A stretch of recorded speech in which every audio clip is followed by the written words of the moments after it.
If you are receiving this transmission, you are reclaiming the faith with Phil Baker on the Fourth Watch Radio Network.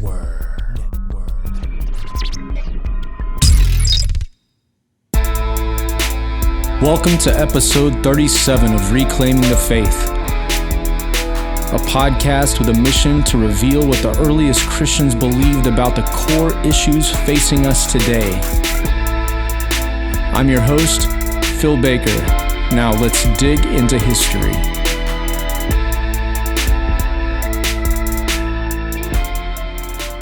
Hey guys, thank you so much for taking time to listen to Reclaiming the Faith. Thank you so much for your prayers for me and my family and my podcasting partners, BDK and Justin Fall of the Fourth Watch Radio Network. Please keep it up, guys. It was my honor to interview Dr. Michael Bennet, aka Dr. Future, host of the tremendously influential FutureQuake radio show and author of both the Two Spies Report blog and the soon-to-be published Holy War Chronicles, a spiritual view of the War on Terror. This two-part interview with Dr. Future will give you a transparent view into the life of Dr. Future and will challenge you to hold nothing but Jesus above critique. Well, guys, I want to tell y'all about a new podcast that I really love, and episode 2 is just now up of it. It's called The Faithful Podcast with Stephanie Baker, and you can find it at faithfulpodcast.podbean.com or on iTunes at The Faithful Podcast. Guys, please check it out. It's such a great podcast. You're going to get so strengthened by it. And this latest episode features Stephanie interviewing Ashley Capsar, someone whose house flooded in Harvey, seeing how God helped them stay faithful through all types of trials, how God has been faithful to them through adoption, all kinds of great stories. I want you to go check that out. Stephanie Baker's podcast, faithfulpodcast.podbean.com. Guys, if you are blessed by this episode of Reclaiming the Faith, please go check out my iTunes channel, Reclaiming the Faith, and leave a positive review there. And you can also find my book called New Wineskins and the Simple Words of Christ on Amazon. And again, if it's been a blessing to you, please leave me a review and rating there. If you want to contact me, you can find me on my website, reclaimingthefaith.podbean.com, or you can email me at emailphilsbaker@gmail.com. Well, I'm blessed to be a part of Justin Fall's Fourth Watch Radio Network and also be partners with BDK of Omega Frequency, who I do a monthly Q&A show with called Ready with an Answer. And if you have any questions about what's talked about here on Reclaiming the Faith or Omega Frequency, or Justin Fall's Fourth Watch Radio Network, you can send in questions to BDK at omegafrequency.com, and we will answer those questions on our monthly Q&A show, Ready with an Answer. Lastly, the early Christian quotes that I use can generally be found on the CD-ROM version of the Ante-Nicene Fathers, which you can purchase for $5 on the Scroll Publishing website, scrollpublishing.com. So please, go invest that $5 and you will be tremendously rewarded for that. All right, guys, without any further ado, let's go ahead and get episode 37 rolling, my interview with Dr. Future. Hey guys, we are so blessed to have Dr. Michael Bennet, aka Dr. Future, with us today on Reclaiming the Faith. What a blessing. And he's got a PhD in engineering. He's been a consultant for military, governmental, and commercial organizations for over 20 years. He's an inventor. He produced and hosted the tremendously influential FutureQuake radio program between 2005 and 2012. He's been a mentor to many Christian podcasters like myself. He's the author of the Two Spies Report blog and also the author of his forthcoming 6th volume, I believe, book project, The Holy War Chronicles, a spiritual view of the War on Terror. Dr. Future, Dr. Michael Bennet, my gosh. Thank you so much for taking time to have this chat today. Well, it's my privilege to be on a show that from someone who's much more on the ball than I am, and somebody who can serve as a role model to me. Although I'll have to correct the heresy that you said. It's only right the first at the one. beginning. Yeah, in the first few seconds, you got in heresy. Actually, I think I'm trying to finish my 15th volume 15. of the Holy War Chronicles right now. So That's amazing. I think I have surpassed the Unabomber in Screed's in his little shack. We have similar lifestyle. He and I are both sort of shut-ins. Well, I guess he's behind bars now, but but a similar thing. I scroll on the walls and everything, indecipherable like that. So yeah, I've had a lot to add on there. And of all those names you use, probably you could just use AKA. That you use. That's probably the best to use for me. There you go. I think you had that one in there. But anyway, greetings, listeners, and salutations, including everybody on Fourth Watch and all of your core listenership there. And it's a privilege for me to hang out with some cool people. And thank you so much. I mean, your show, FutureQuake, that's where I got to introduce to folks like Judd Burton, Tom Horn, Dr. Michael Heiser, Chris Pinto, and so many others. It was so influential in me starting to look at the scriptures more simply and seriously, and really challenge a lot of the presuppositions, filters, old wineskins, I guess, that I approach the Bible and my faith with. And so thanks so much for all that hard work that you've done and you are doing. Well, I'm encouraged that somebody listened to that mixture of foolishness and good stuff on FutureQuake in 7 years as I was wandering through the forest. And basically it was a free forum of inquiry, and a bunch of stuff, when you distill it out and sift it, a lot of it doesn't make through the truth sift and some of it does. Yeah. But that somehow somebody got through all that and found what was worthy in it and held on to it. That is just a major encouragement to me, and should be encouraging everybody else, including a lot of people out there who should probably do their own show or write books like you're doing, that it's okay to wander through the wilderness as long as you have in your mind a direction that you want to go. Yeah. And just let God direct you through it, and hopefully he'll direct your listeners along the way. But we all got a journey. We might as well just take it together. That's it. And figure these things out.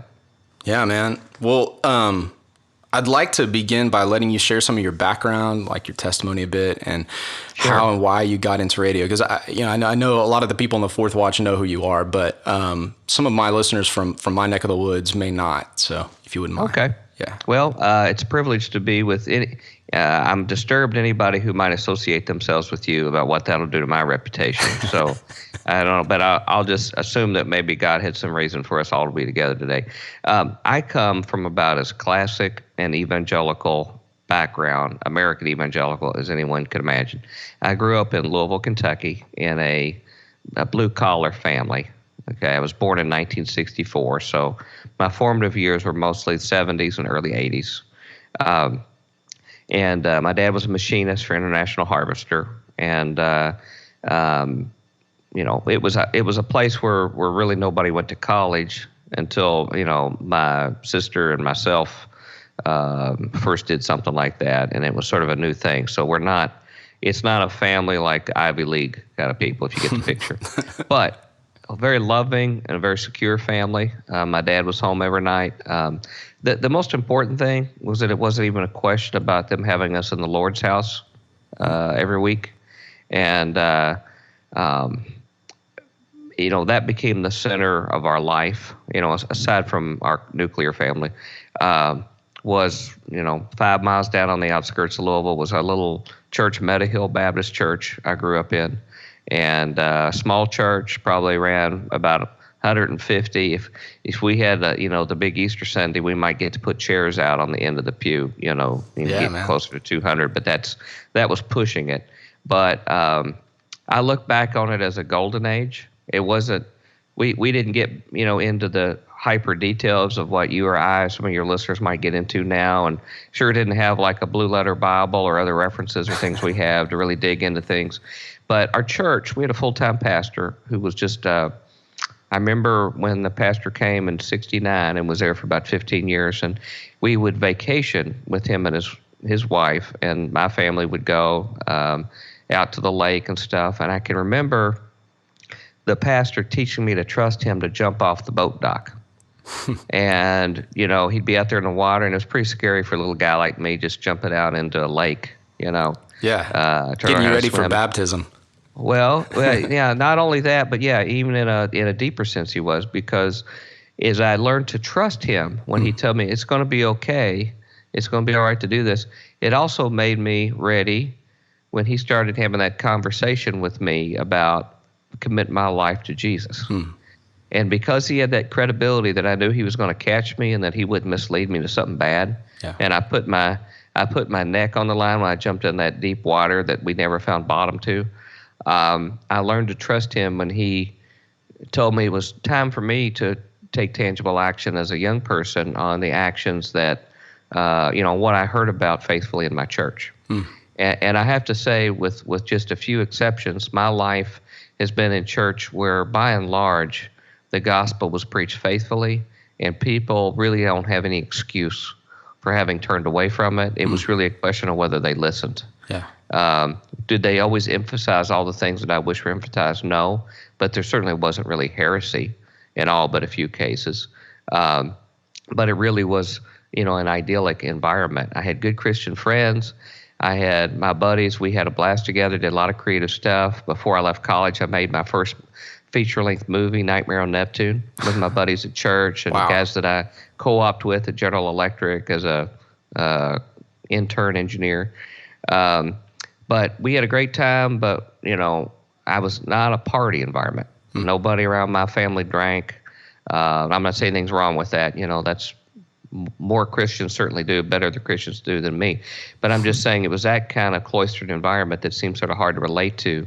But we didn't, it wasn't a party environment. Right. Although we always had a great time. We'd love to go to midnight movies and see weird, scary movies at midnight, and then try to stay awake at choir practice, or choir the next morning at church. And, my brother got me into auto racing, so I've always had a big thing about auto racing. In fact, I did race stock cars for a while I was in college, just for some fun. It was totally out of my league, just like radio. Wow. And so I've had a diverse interest and background from making movies and writing, and used to write comic books, and then I made these movies. So it's always been half left brain, half right brain. But the moneymaker was in the math. I had a teacher that finally turned me on to math in the 8th grade, and that was a fellow Robert Hyde, who was the most prolific guest on FutureQuake, actually. And he had a profound effect on me, in fact, all of my thinking. And so I got going in that direction and found some aptitude in it. I liked the certainty of mathematics and science. Right. And as I was slot car racing these little electric cars, my brother and I would tour around racing around the Midwest. Somebody told me that engineers actually worked on things like that and optimized the design, and got paid for it. And all I ever knew was, I worked at the grocery store, or things like that. So all I knew was blue collar, work by your shoulder. And somebody said you could do this and get paid, and they didn't tell me most of that kind of work was actually writing reports and going to meetings. But so anyway, I fell for that, and went into engineering school at the University of Louisville, and 5 years later got out with my master's in mechanical engineering, and went to work to Wright-Patterson Air Force Base.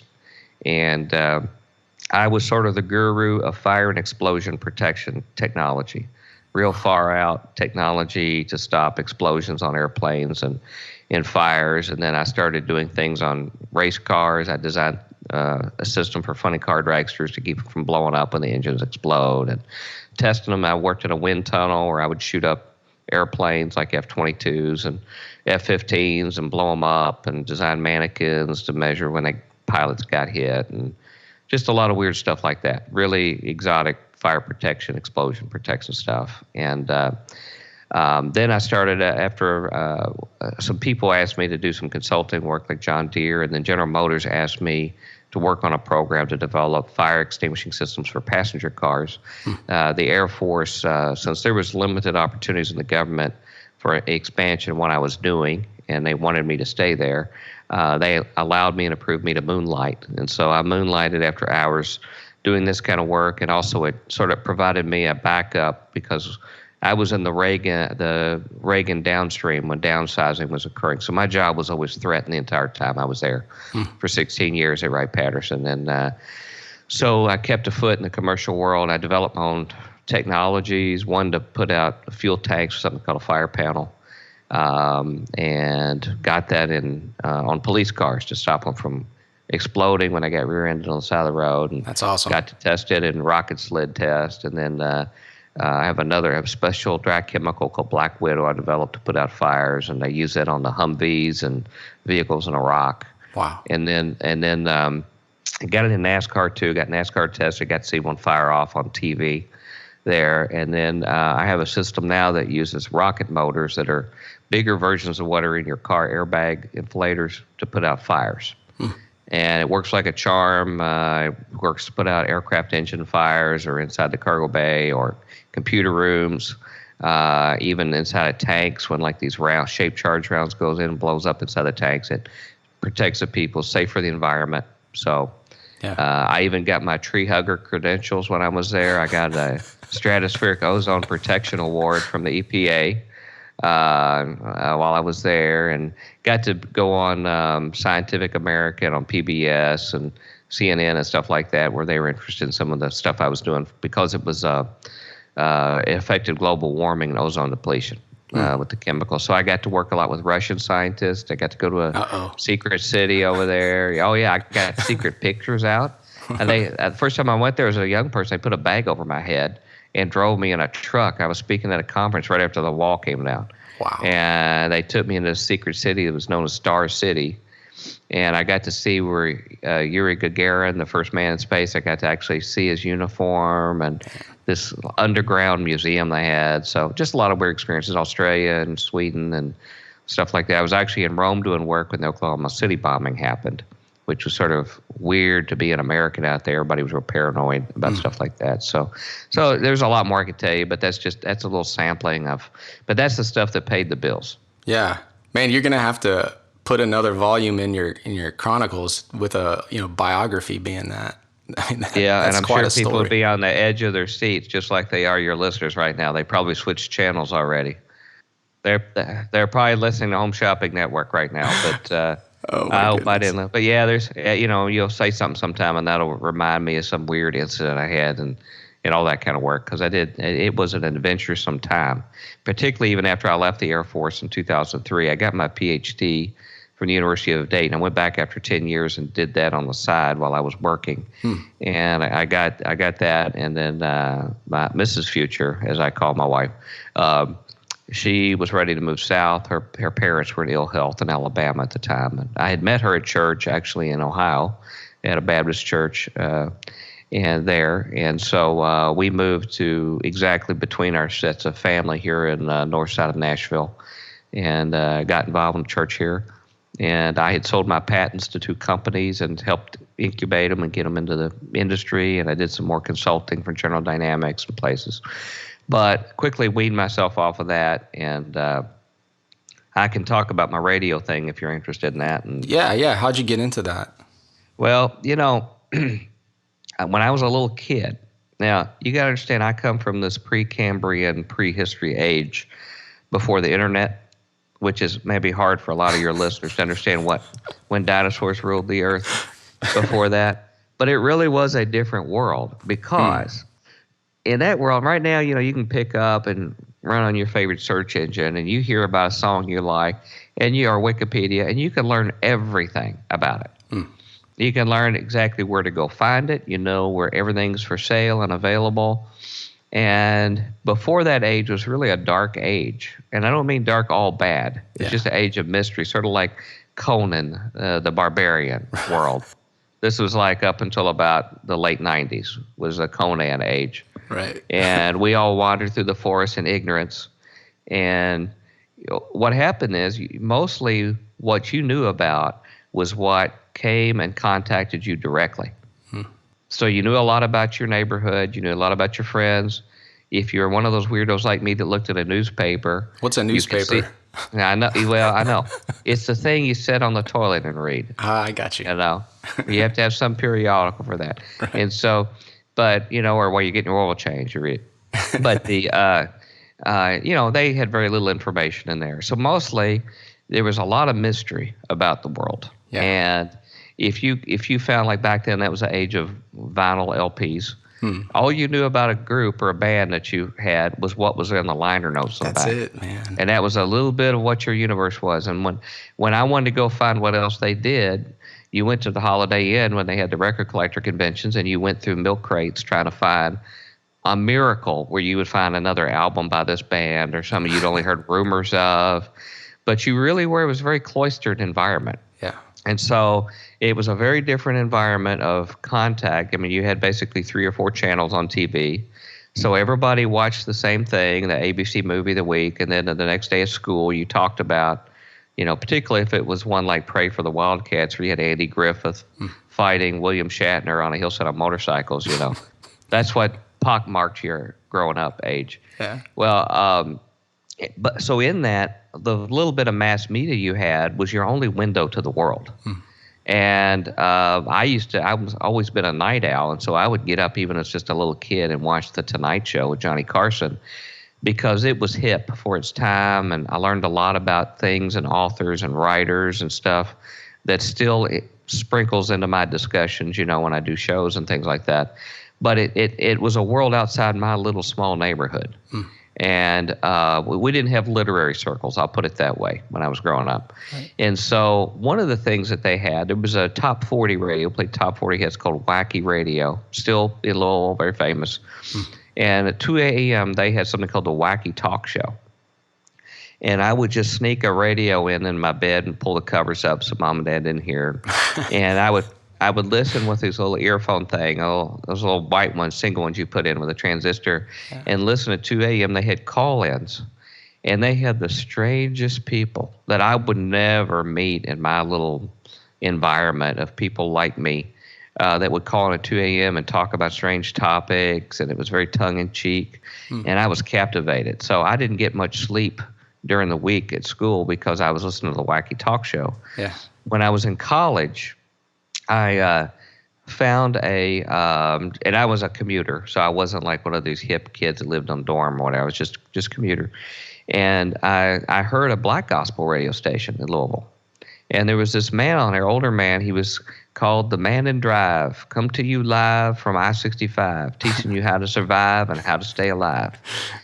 And I was just captivated by listening to him. And so I would just call in occasionally and tell him I was listening. And as far as I know, I was the only Caucasian that ever had any contact with the show.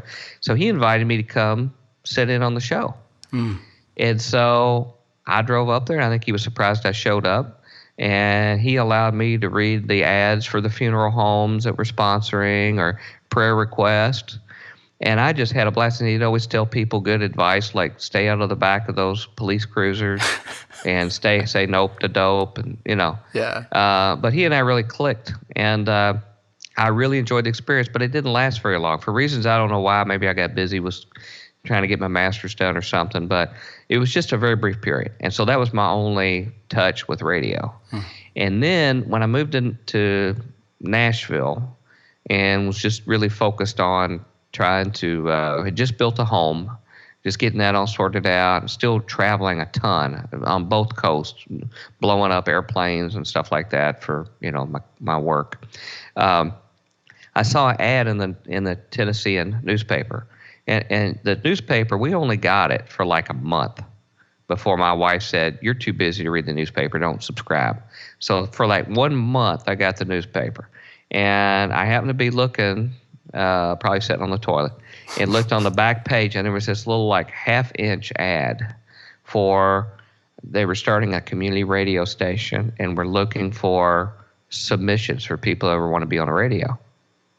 And I showed it to my wife because I always have to ask my higher power for permission. And she's like, "Well, if you want to do it, I guess so. You haven't really had a hobby lately, because of being busy with work." And so on a lark, I submitted a little 3/4 page, probably the shortest thing I've ever written since then, concept, because I always wanted to be a Futurian, somebody who looks into the future, like a future analyst, futurist, that's it. Yeah. And I always just thought, and they had some people at the Air Force where I worked that did that, and I always thought that was the coolest job to see what was coming 20, 25 years later. Yeah. really nothing in that emphasizing religion or spirituality or anything, just talking about that stuff. But I always had that cool charm of religion. And I never heard anything. For 6 months, never heard a thing. And then I thought, well, I need to close the door on that just out of a lark and find out why they didn't do it. So I contacted them, and they said, oh, yeah, we saw yours, and we decided to pick it, and it just turns out we're going to finally get on the air here in a couple of months. Are you ready to go on the air? Oh, man, that's awesome. And I was just, my jaw dropped. Yeah. And I thought, now, what do I do now? And so I went down, and this is where the cultural experience really happened. The meeting for this is community radio, so it's all put on by people. And I was in a rural suburb of, people who put drywall or remodeled homes, and, we were all just about as uniform, a very traditional Southern Baptist church here at the time. So that's my pretty myopic culture, my comfort zone. Yeah. And I go down to a place, he said, well, we're meeting at the Nashville Peace and Justice Center downtown, which, first of all, downtown Nashville might as well be Pluto to me. I mean, it's just culturally, these people don't look like me. Right, right. And I go in the Peace and Justice Center, and it would just look like the people that you would expect at somewhere like that. Tons of dreadlocks, tons of people wearing beads and tie-dyed shirts. Various forms of dress. And yes, I did see some transgendered people. Sure. I got to meet Roxy Fox and Laura Beth there. And my wife went with me, who's from rural Alabama. Need I say more? And so we went there around these people. I felt like I was in a zoo. And really, we were the oddballs, not them. And so I thought, my wife at any second is going to say, get me out of here. And so we listened to them, and what you found out was this was a seat-of-the-pants operation. Everybody there was just trying to figure each other, like, what do we do? How do we get a tower? How do we get, this was real radio, not internet and that stuff. So you had to, there was really stuff you had to put together a place. Yeah. But everybody was just doing it together. And it was really and I found out the only lady who had any experience was a lady who had done some local radio, but it was her vision. Of course, she would have been very different politically with me. I was pretty hardcore Fox News watching conservative at the time, and was still for some time. This was pretty lefty kind of lady, and but she had some idea about filing FCC stuff and the hoops you jump through. Yeah. But still feeling their way through, and. As we saw, a lot of this weirdness on parade, as I left, I thought, well, that's the end of it. And my wife surprisingly says, that was really interesting. We ought to continue to pursue this. And I found out that the lady who was sort of heading it up had been trying for like 12 years to get this radio station off the ground. And so we were, and tremendous work, just dedication. And we got in on the tail end, right when they were a couple months. Finally, it had FCC approval, had a chance to actually get a place. And some podiatrist up on a mountaintop outside of town here allowed them to build a 12 by 12 foot room on the side of his double wide trailer. That was the radio station. Man. And so we went out there, and the next thing, my wife and her out there rubbing shoulders with these people. Putting vinyl siding. We put all the siding on it. Everything was made out of plywood on the inside, donated equipment. But the real cultural interest was when what they called the barn raising, which was the weekend they were going to try to get on the air. There's an outfit called Prometheus Radio that tries to promote low-power FM stations popping up that are actually people of the public speaking on the radio rather than professionals or corporations. Well, they will bring in out-of-town people to come help you, volunteers to help get this because it's very labor-intensive. It was freezing cold. It was a deluge. It was like Aleutian Islands weather there. These people came, probably hitchhiked, most of them their way, or VW microbuses, and they filled in the swamp where it was. Freezing cold snow, sleet coming down. They slept in tents. Gosh. And so my wife and I, we helped get food ready. And basically they only want to get donated food. So we had to go to these really hip kind of places where they eat food that we didn't know anything about at the time, like baba ganoush or hummus or things like that. Hey, that's good. And I found out a lot of these people were vegans or they were They only ate raw stuff or whatever. But at the time, we were going to a very, very traditional Baptist church. We thought, hey, we're coming to the Baptist Vatican, moving to Nashville. We got the lay of the land from Ohio.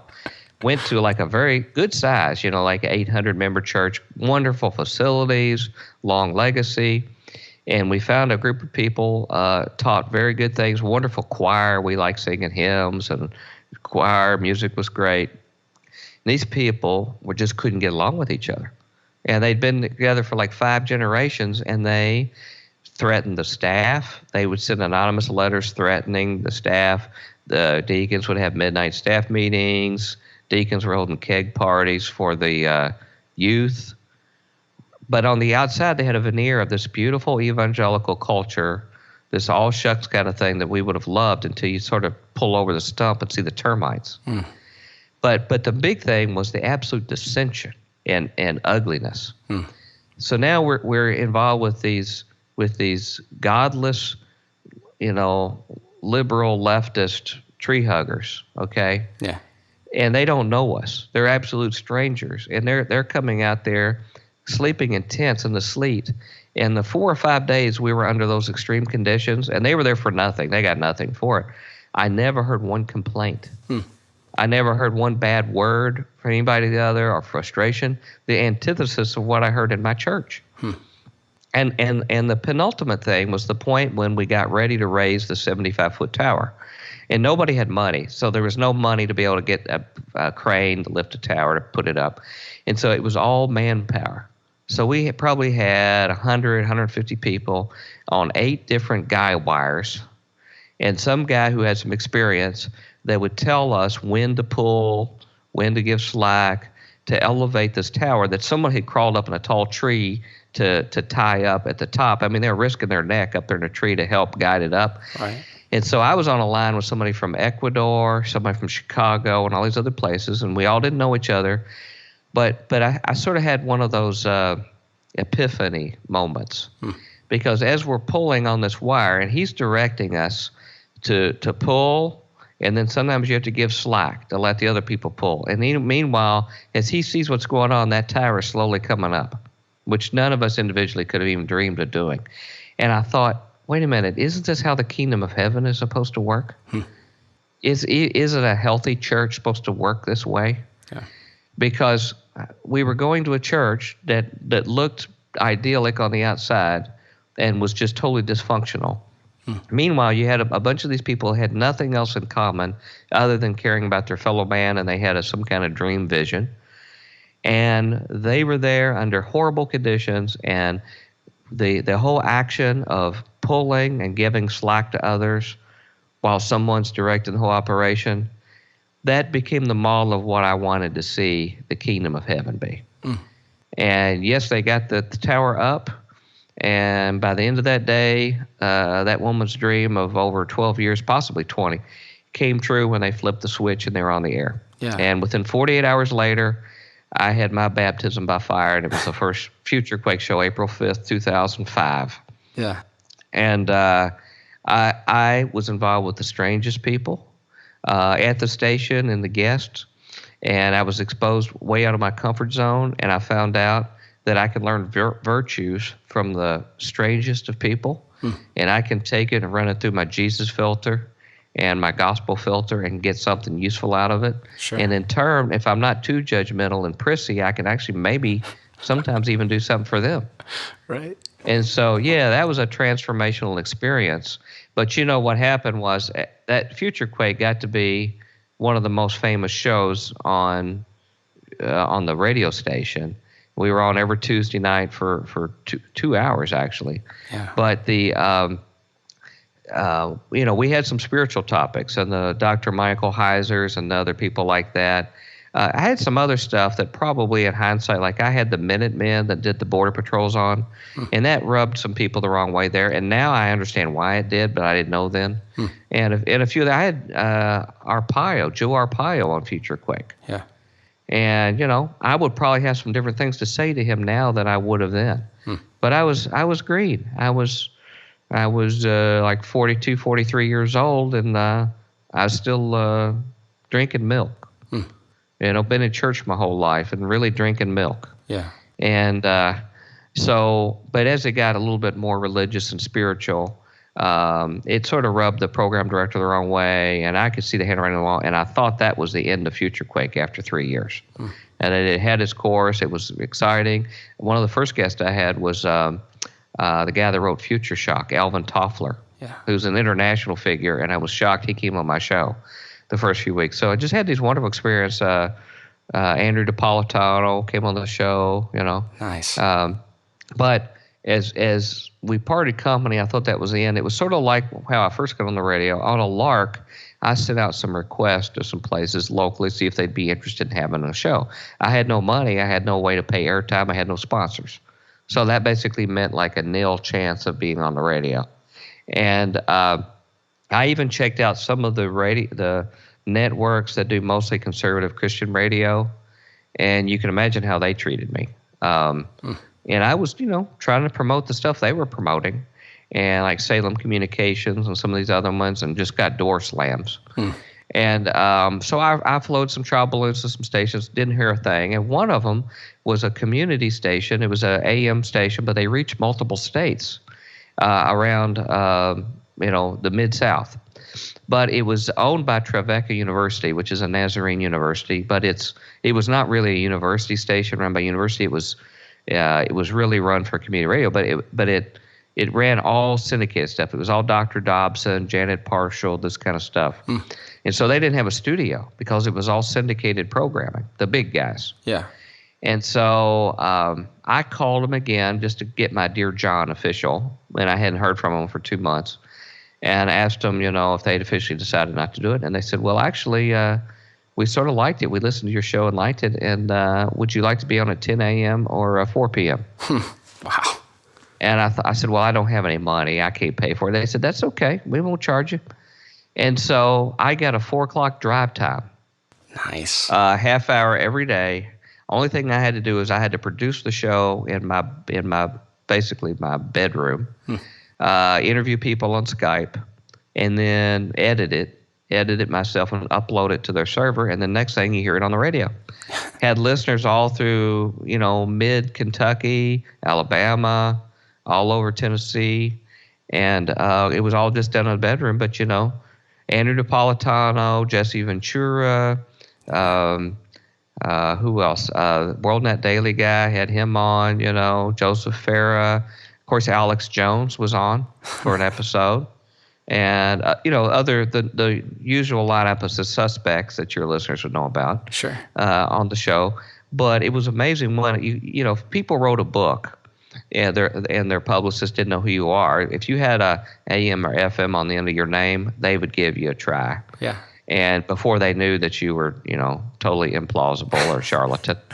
And so I made them have to find that out personally. Right. And so that had an opportunity. It's just the boldness. It's the boldness to go ask somebody. Yeah. It's amazing if you just have the guts to go ask.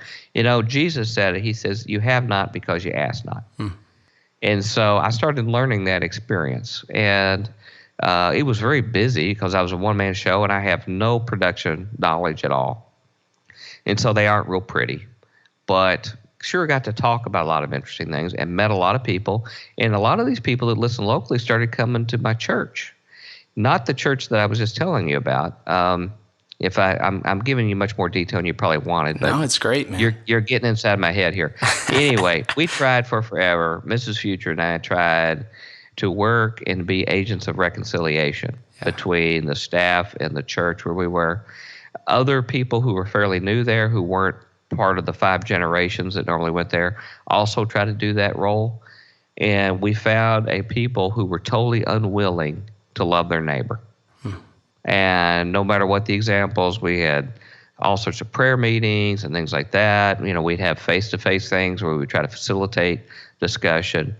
And it was totally just nowhere. Yeah. And so my wife did something we've never done in our entire life, having left a church other than by moving away. That's the first, because we believe your church family is your family. And it's basically, up to that point, it felt like a divorce if you ever had to leave, and it's something you don't do. Right. And so what we did was we focused on finding good, healthy jobs for the members of the staff.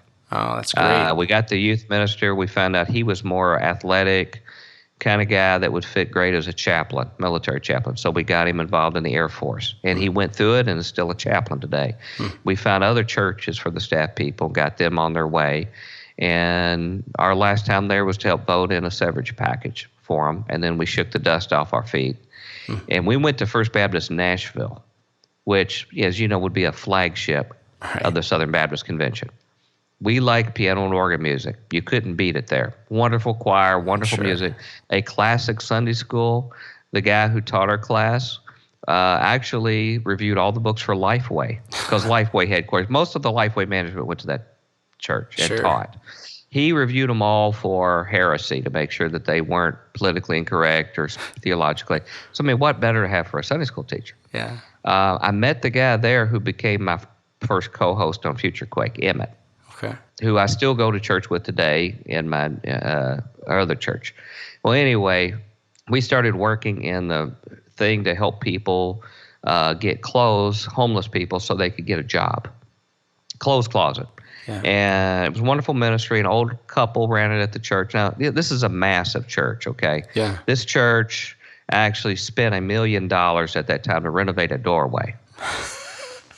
And the money was not an issue. $1 million to do it.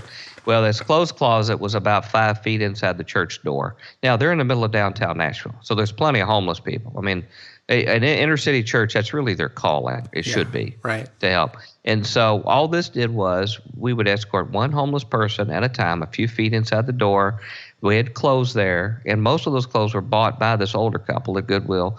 We'd get them outfitted in something really presentable because they'd have an interview set up to make sure they got a job.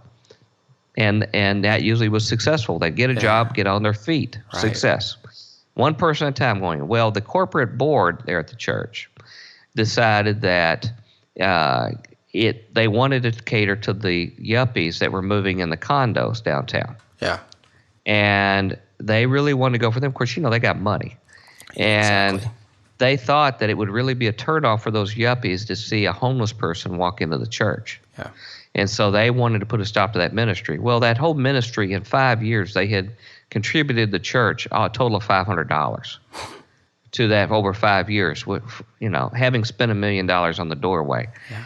And so they wanted to put a stop to it. And I was just helping this other couple. I wasn't the one running, but I told them, I said, you know, you're worried that you're going to lose yuppies because of seeing a homeless person there. I said, I'm going to tell you, you're not going to get these yuppies because you don't have them here. Mm.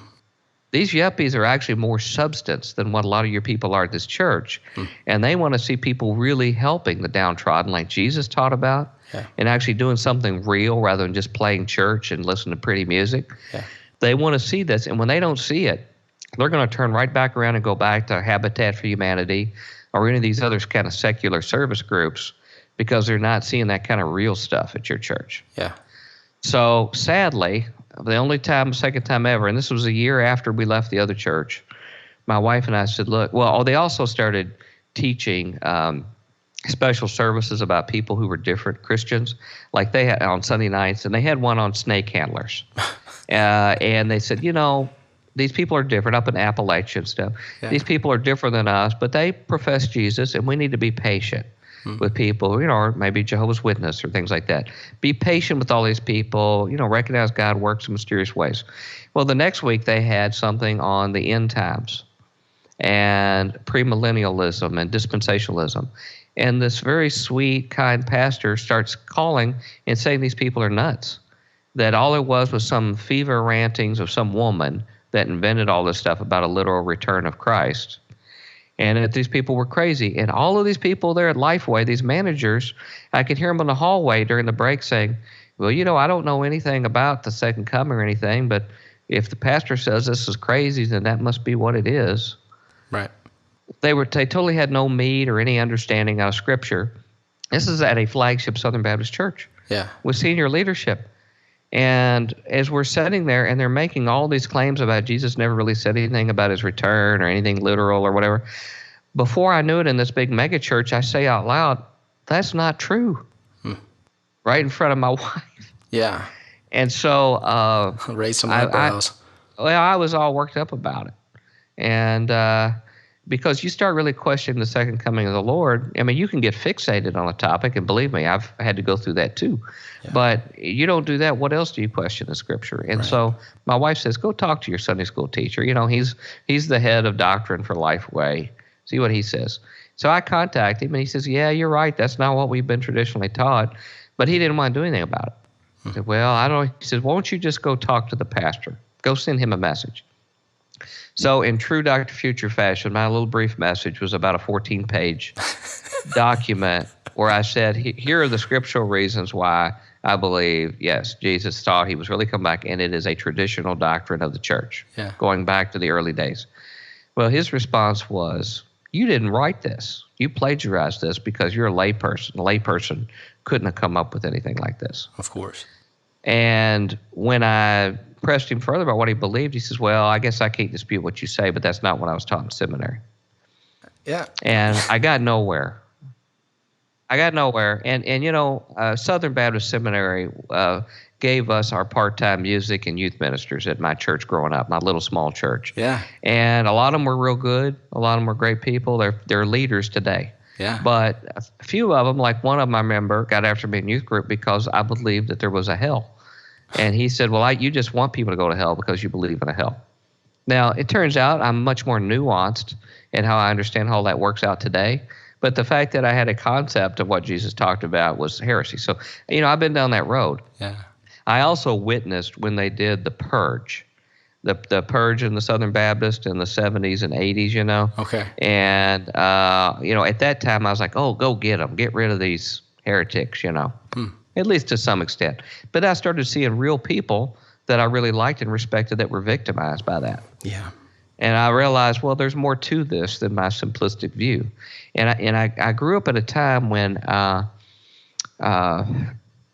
the religious right appeared.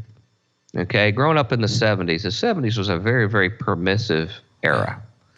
We tend to think, well, history only goes in one direction. Things go to pot more and more and more and more and more decadence as we go. Well, mostly that's true. But there are periods that you have pushback. The pendulum pushes back. Right. Like the Victorian age and things like that. You know, you had Renaissance and you had some of this decadence that came with that, and then the Victorians pushed back. Well, in the 70s, you had real permissiveness even on TV, but also on like movies. Like you could drive down a regular street, and the drive-ins were still everywhere. They ran X-rated movies on drive-ins right where you could see from the street. Good Lord. In the 1970s, you know. And mainstream like Siskel and Ebert on, you know, reviewing movies would review famous X-rated movies on their show. Oh my goodness. And would talk about what they felt during it and stuff. And now you think, wow, that's pretty edgy for back then. Right. But there really was push envelope. And so I guess there was an inevitable pushback. Yeah. And so my mom and dad, they were not political people. We tended to vote Republican, but it wasn't like a big thing in our discussion to follow play. There was no Rush Limbaugh. There was not real Republican talk or political talk on the radio even very much. Back then, a different world. But anyway, they watched Jerry Falwell on TV on Sunday night, and he was certainly much more polished than your average small church preacher. I mean, he had a style behind the pulpit, but he really started preaching a return back to traditional values and again, couldn't research anything about him than what you saw on that few minutes on TV every week. Yeah. And so he started something called the moral majority. And what he was really tapping into was what Nixon called the silent majority. You know, grassroots people who were decent living people, that they didn't have any say in the culture or Hollywood or whatever. So he started pushing back and knew how to, you know, raise money and get people engaged. And so I'm sure my parents joined or did something because they got a Jerry Falwell Bible and everything else. Right. And so that was the real birth of the conspicuous religious right. Recently, I've done some research on how all that got started. I thought it was started because of Roe v. Wade and the abortion issue. Right.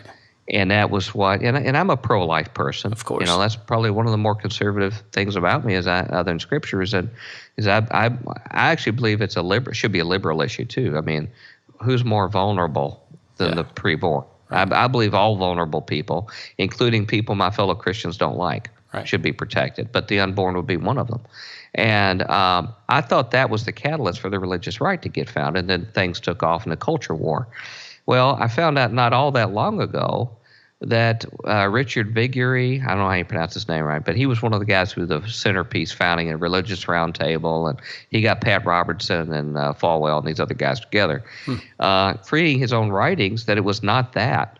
What really triggered it was the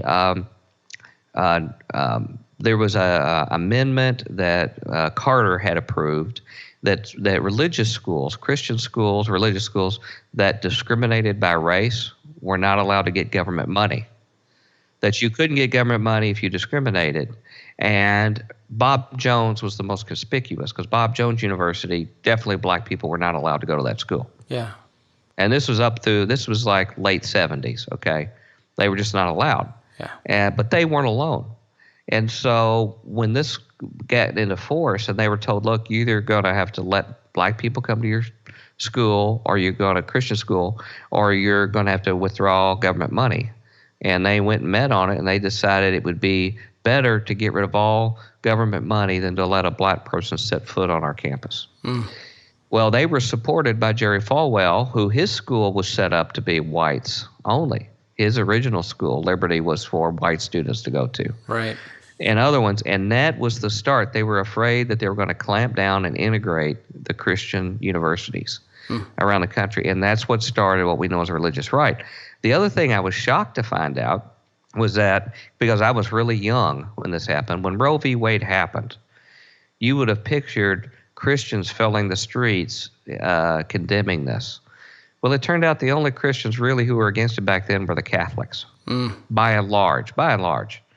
I went back and found resolutions from the Southern Baptist Convention from that era, basically saying that Roe v. Wade was okay and that it was a good decision. Right. And in fact, I hear people like Criswell, W.A. Criswell, who comes from your neck of the woods. Yeah. He didn't even believe that a baby was a human being until some lengthy time outside the womb. Was he was out of Dallas, right? I think it was Dallas, but I mean, he's on the Mount Rushmore Texas. of Southern Baptists, you know. Yep. He's up there. And so we have a reinvention of a world. And I'm not saying they were right. All I'm just saying is the world was different than what we've been repackaged and what we've been raised under. Yeah. And so all these dynamics have made who I am. I wasn't in the military, but I worked for the military as a scientist for 16 years. Yeah. I was around all military people, gung-ho, couldn't wait for the next war. We got some good action, good things going on. I was there on 911, and we were the next target after the Pentagon was Wright-Patterson. We were the next biggest military place. Yeah. And so all that was a stew going on affecting me. But when my wife and I finally said we'd had enough between the weird teachings and the total uncare about the downtrodden at the inner city church, we didn't know where we'd go. And we looked for maybe, say, a Christian Missionary Alliance church, which tended to be a little bit more intelligent but good grounded, denomination or something like that. We couldn't find a good Baptist church here in Nashville, believe it or not, that met our standards. Right. And I had been reading on Bible prophecy boards on the internet about when people would talk about Bible prophecy, which is something I was really into at the time, and the people who I thought that had the most enlightened views and really had a good handle on the Bible were people that were part of something called Calvary Chapels. Yeah, right. Didn't know what they were, had no idea. I thought I knew everything about church stuff because that was a big part of my life, just reading about it, but I was totally unaware. That's Chuck Smith, right? Chuck Smith, right.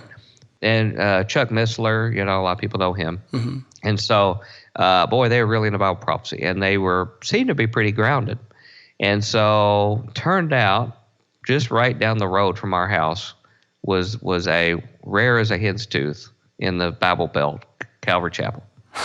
Little small one. I always thought it was probably some of these weird non-denominational church, and probably handled snakes or something. When I looked out there because I didn't know who they were.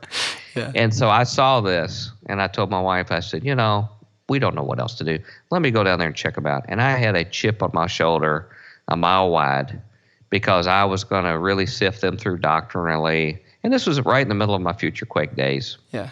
And I was going to run them through the mill and make sure I didn't make this mistake again. And I went in there, met with the pastors. They were just loving, patient, treated me like a human being, let me vent, let me scrub. Their statement of faith was right there on their website, so I knew exactly what they believed and tried as hard as I could. I couldn't find anything I disagreed with.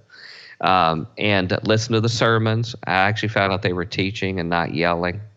And, their big thing in Calvary Chapel is they go verse by verse through Scripture. Yep. So you don't get a lot of, bizarre pet stuff. Mm-hmm. And the only thing I can really speak out is my congregation. I can't really speak for the ones in Southern California or the big ones because I've never been there. I've only been to mine. Right. So that's all I know is my local experience. But what I know was it has been a venue of healing.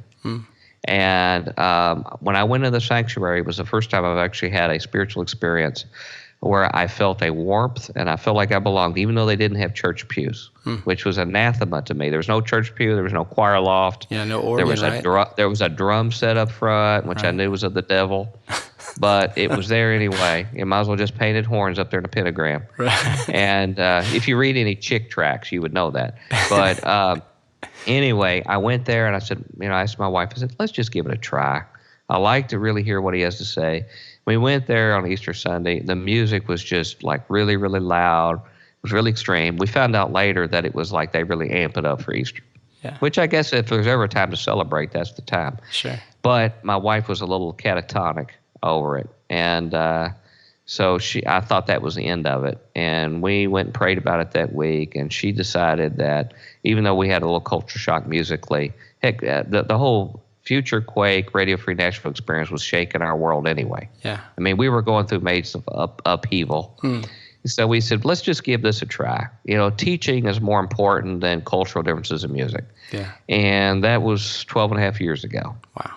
And now I'm on the board of the church and best friends with the pastor, and I feel some sense of ownership to the extent that anybody should. I mean, it's the Lord's church, but you know what I mean? Yeah. A sense of responsibility. Yeah. I'm grateful for my church. They put up with my crazy rantings, including on Wednesday night.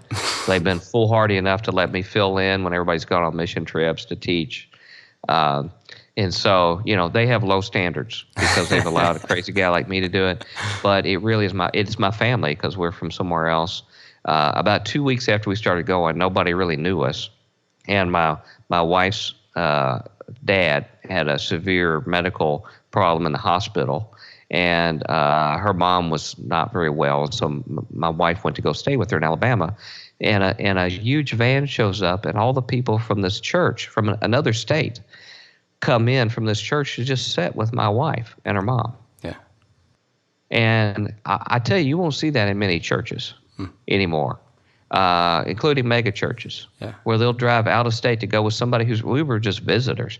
We didn't even meet the Baptist 3-week criteria, where you have to go 3 weeks, before you're official. Right. I don't know where that is in the Bible, but somehow 3 weeks makes you official there. And then, of course, you have to go up and fill out the yellow card on the front pew. Second Hezekiah.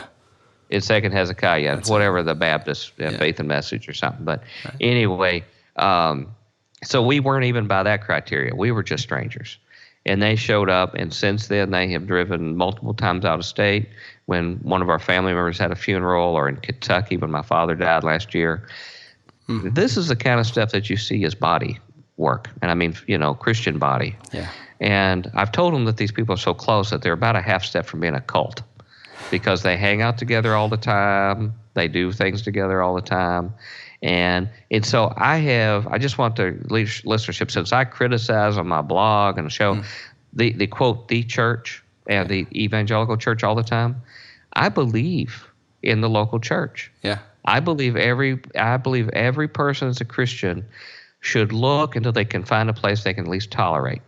And they may not like all the weird topics that we may talk about online, or all the extreme stuff we do, but if it's somebody that you can work shoulder to shoulder with, pick up the plow and do the humbling work of just helping people in your community, helping people to go visit that are sick, or the nursing home. All this stuff that needs to be people who need food brought to them while they're sick. That's stuff you can't do that all online. And you need to have a local body. It's humbling for you. You can listen to other people, fellowship, learn from them. develop context, and there's a lot of commitment that goes with it too. I mean, we go to a lot of times we don't feel like going to a home group. We're tired. We just don't feel like it, or somebody needs something and it's just a drag because we're busy, whatever. So there's always a price to pay when you're in a family.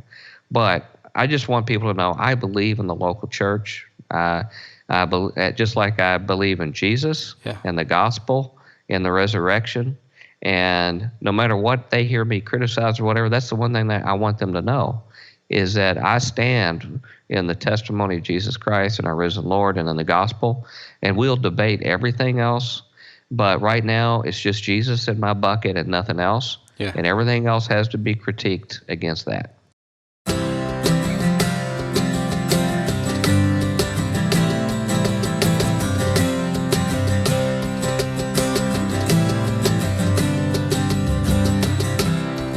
When the big crop comes, what you gonna do?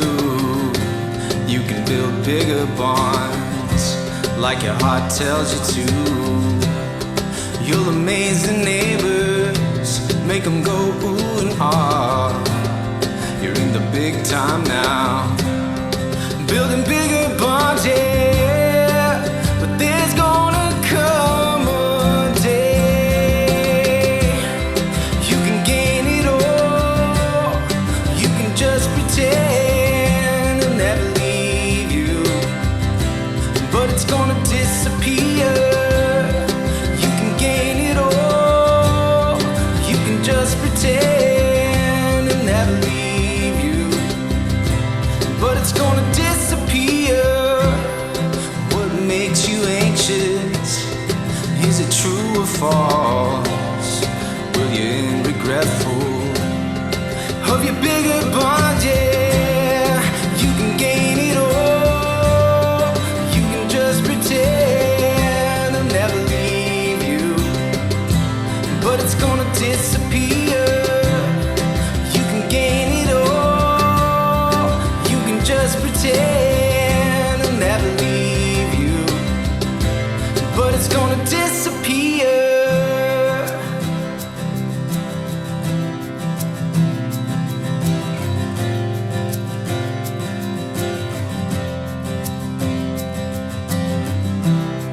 In the foolish things, in the small things, in neglected things, He is near. In the foolish things, in the small things, in neglected things, He is near. You can gain it all. You can just pretend I'll never leave you, but it's gonna disappear.